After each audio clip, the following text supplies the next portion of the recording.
Okay, I am not the expert on this. I can prove it by showing you this roof. That one is all kinds of messed up. But I think I learned something from doing that one, so we're going to move forward. Hello, and welcome to Carlin's Off-Grid YouTube channel. I do things differently. I'm a wanderer, a tinkerer, a nerd, and a U.S. Navy veteran. I have a motorcycle, a truck, and a school bus. Oh, and I built my house now. There might also be spaceships and stuff. I live off-grid. I'm powered by the universe. Comments are always welcome. It would be really awesome if you could subscribe. Hey! Alright, you found me. My name is Carlin, and I've got a off-grid house here on a little ranch in West Texas. Thanks for joining. I'll show you around. More info is on my website. You should totally check that out. Link is in the description. Cool, on with the show already. The bottom of this is about even with the top of that. I want the new roof to extend above it. However, I am going to put, if we call this a rafter, I'm going to put purlins going the opposite direction. I'm going to saw 2x4s down into 2x2s and put them every 2 feet to form a lattice. And then the corrugated roof is going to actually attach to that lattice, not to the rafter directly. All right. This is a scrap of a 2x4, right? Lay that on top of the top plate, and we draw that square, but you notice there's a gap on the bottom. So the top of the wall is flat, the rafter is slanted. So what we need to do is cut a notch out of this so that this sits down flat on the top plate. And I also did one on the top end. Once we got that, this will sit nicely in place. I'm going to cut this a little bit big. I found that made it a lot easier so that I can move it a little bit if I needed to. Okay, so with the purlin, this roof is going to be above this roof. And then I am going to extend the roof. These are 26 inches wide. And the corrugations are set up so that you can do a new panel every 24 inches. So you end up with about 2 inches of overlap. Okay, that's the way these are designed. All right, so we're going to offset it a little bit, half a span basically. And then from there, these are going to go 24 inches on center, which is roughly where the studs are. Confused? Yeah, me too. But my roof is going to extend to here. And I'm going to, when I get closer, I'm going to put a pole in here and extend it out. So it'll be kind of like a pole and an open area with the roof over top, like a porch. One thing I just was remembering from last time. At first I wanted to make these notches small so I had more wood left, right? This is the biggest nail I got. That's a 3.5 inch nail, okay? So if I notch it there, the 2x4 it's going into is like this. That's minimum, right? I guess it's okay because it's going into the 2x4. I deal with twisters and stuff out here and a lot of wind, and I just wouldn't want to see my roof just get pulled up and realize that it just was because my nails weren't long enough. The top plate is set flat like that. So these are the biggest nails I got. Right? Now because of the slope, that would be okay. And it would be pretty good penetration at the top too. Okay. Now this is, I gotta hit these with a hammer. Those are 3.5. The ones on the framing gun are 3 inches. What I'm thinking though, I'd rather go with the bigger nails. I don't mind hitting them a little bit. I would rather not notch this too deep. So it's just something to be thinking about. How much you notch affects how deep your nail goes in. Now as long as it, you know, if this is actually going to go all the way through, that's actually good. It's just, I wanted to take a moment to look at that. And this angle is going to be the same on all 4 cuts, okay? So the next thing then is to set my skill saw with that angle. This is going with the grain, so I can probably hit that with my new wood chisel and a good hammer and just knock that chunk out. If not, what you do is you take your saw and you make a bunch of cuts, and then you hit it with your hammer and it'll just snap them right off. And then you got a little bit of cleanup with the chisel. But that's, that's a pretty quick way. And if you're not doing 100 of them, that's not a big deal. The other way you could take your wood bit on your drill a hole like that, take your jigsaw and go across, and then either jigsaw this or use your circular saw. If you're fast with a skill saw, I think I used the skill saw last time. Okay, I'm not going to make you try to read the numbers. It's at 8 degrees. I flipped the piece around because I just realized my saw bevel goes the opposite way. All right, so we'll just do it this way. So using the speed square, your pivot's at the top. So your flat edge, put it on the wood, line it up on the mark, and then pivot it around that end until you're even with the line, right? And I come out here, here's 10 degrees, 9, 8, so it's about 8 degrees, okay. The last few roofs I've done like this, if you're within 1/4 of an inch, you're fine. You don't got to get all crazy with the detail on this. It's going to be basically resting on the top plate. You're not going to do a nice tight fit because you need to be able to move it a little bit so they all line up. Because if your cuts are a little bit off one to the other, or if your wall isn't perfectly straight, right, you don't want these to be friction fit. You want a little bit of wiggle room so you can get all the ends to line up so that when you go to put your eave troughs on, they got something to sit on, okay? So 8 degrees from vertical, and that should be the same for all of them. It's basically, once you get it figured out, you just do a bunch of them. Because I'm at an angle, the mark up here is going to be wrong. So I'm just going to line it up and actually look at the blade. It's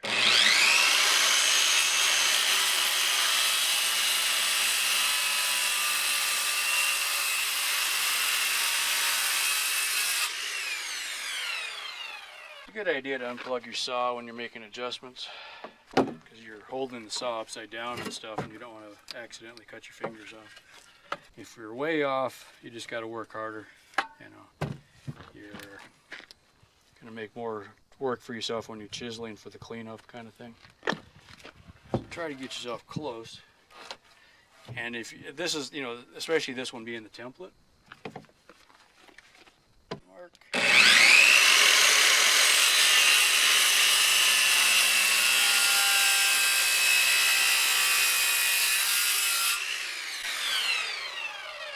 All right, so what we got, there's the bottom of the cut there, bottom of the cut there, pretty much on the line. A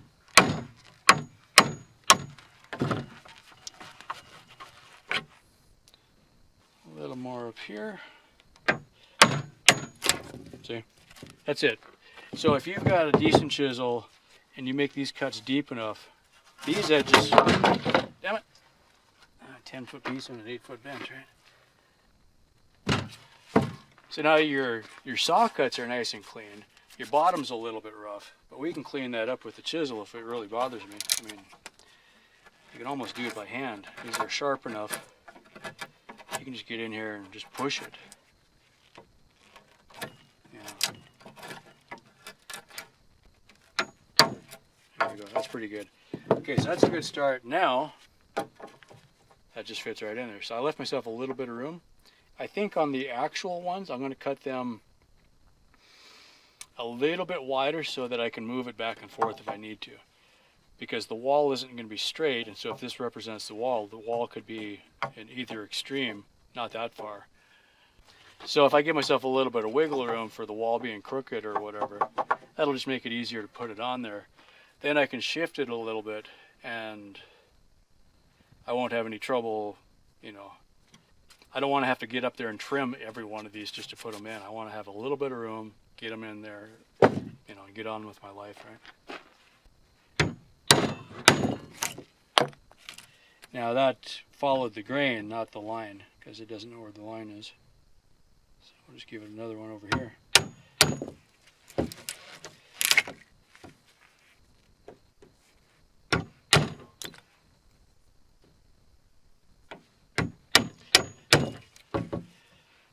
Some of the people that do nice woodworking, they got wooden mallets so they don't tear up their chisels. That's a nice idea. Because I'm using a framing hammer, and I'm going to screw this thing all up. So you get the idea.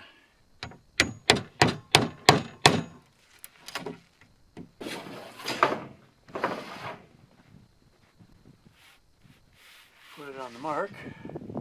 It should just sit right on there. Now what did I do wrong? Oh, here's a good learning experience. I've got OSB on these walls already, so that means I'm off by 7/16 of an inch or so. The second cut, because this is already all removed, you just pop it with a hammer. You know, instead of having to get the chisel out. Also, since this is a framing hammer, it's got a pretty sharp claw, and I've seen guys do this where, you know, you're basically using the claw like an axe or something. Okay. Looks a little better. Yeah, that's what we're talking about. Now you can see I've got some room. I can move it if I need to. I'm going to get up to this end. That's the marks where it should be. I'll put it on the mark and then line it up with the edge of the roof, which I can't see the viewfinder. But I can see this way, I can move it to line up with the actual edge of this roof. That's where I want it. Okay. That'll work. That's a good working template. That's the idea. So from here, I just duplicate, bip, every 24 inches all the way out to the end. What you'll do is you'll measure to 24 inches, we'll just say this is 1, and then you put an X, and the stud or the rafter will cover the X. That's so. Or you could draw it, you know, 2 lines and put it in between them. Now, since this was probably not where it's supposed to be, I'll make sure to do that so I don't come back and try to put one on there. So I'm going to get down for now. I'm going to leave this one. I'm going to throw a clamp on it. I'm happy with that template. It's 6 o'clock. I'm not going to work any later today because it's pretty hot up here. And I'll just hit it hard in the morning. The other change from last night, I was showing how you could cut these with a skill saw, which involves setting the angle. And I thought about it after the fact. I think I mentioned it. You could also do it with a jigsaw. So I'm going to do a couple with the jigsaw and just see if it's faster, or I think I like it better. So I'm going to use a 1/2 inch spade bit and set myself up so it's kind of at, and it can be a little bit off.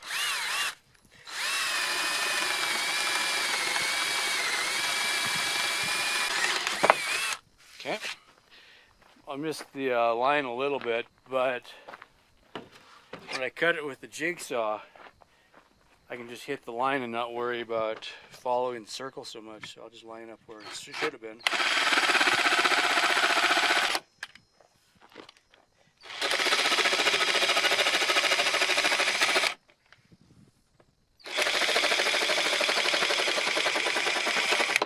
Okay, that feels like a dead battery.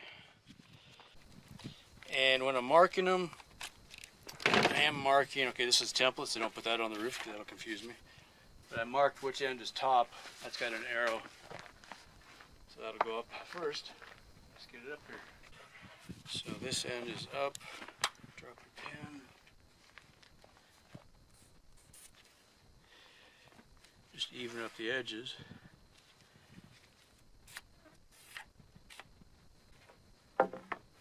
Just to cut down on confusion, I think I'll just run one at a time. So that's pretty much it though. I'm going to go charge up some batteries. Okay, it's a little before 1:30 in the afternoon. These aren't measured or nailed or anything. They're just sitting up there. I got to the end of the wall and then, man, I better get this post in. So the post is in. I was trying to get it sunk to the right level, but it's a little bit high now, so we're going to cut it off. So I got the line marked.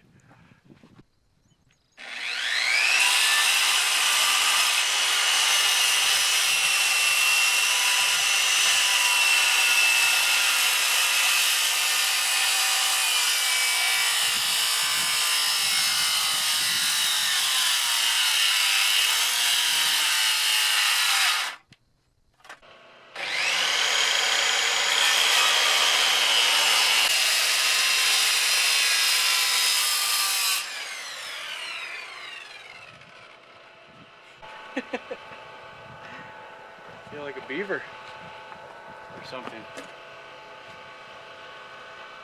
Ah, yeah, straight in the face, all of it. Shake off here. I had to get the, I was kind of putting this post off. I had to put the post in now so it would match that side so that I would know where to put my rafters. Because I doubled it up, it's a little bit higher, but that was the best way to tie into that wall. Had I thought about it sooner, there was a couple other ways I could have done. I could have come down and did a block underneath it to support this one. That's the first way I decided to do it. There are many ways, that's the way I did it. Anyway, because that one has a riser or a doubler on top, it's going to affect how I notch the last couple of rafters. This one, if I decide to double it, I'll double it below. Just because. Yeah. Because it's already there. Alright. So we are about half done attaching the rafters. I just see that my battery's dead. Mayhem continues. So, here's the deal. To get the end rafter to line up right, it's virtually cut through. I don't know if it even shows up from that angle. There's virtually no wood left. And if that wasn't bad enough, on the last nail hit, it just split off here and the whole thing fell off. I'm like, all right, glue, toenail, toenail, toenail, toenail. It's back on there. So it'll be basically supported by the rain gutter is what it's going to do. So the 3 end ones are really thin, but after that they're normal. So it is what it is. This wall is not square. I think my walls are basically parallel, the 2 long walls. So that one's not square. It threw things off a little bit. Took a while to figure out where the problem was. Since this is the end you're going to see, I figured, okay, square it up to the ends, and then I started going 24 inches apart from this end going that way. Now if we look at it from the end, they're not straight, and that's pretty common on a roof. I've seen that before. You get it all done, you string line it with, or a chalk line, snap a line on the top, and then you go down and just cut them all off to where they're at the same point. Is how you fix that. I am hammering these in, or nailing these by hand with a framing hammer. I'm using 16D 3.5 inch. I think those are 16 penny nails is what they call those. I remember my dad talking about 16 penny nails. A 30-pound box. I got a little carried away, but hopefully that's the only place I need them, because I needed a longer nail than what I could do with the framing hammer, or the framing gun. The nail gun, framing nail gun, that one. So I figured, okay, these are a little longer. Figured, you know, a little extra would help. So we go with that. Right.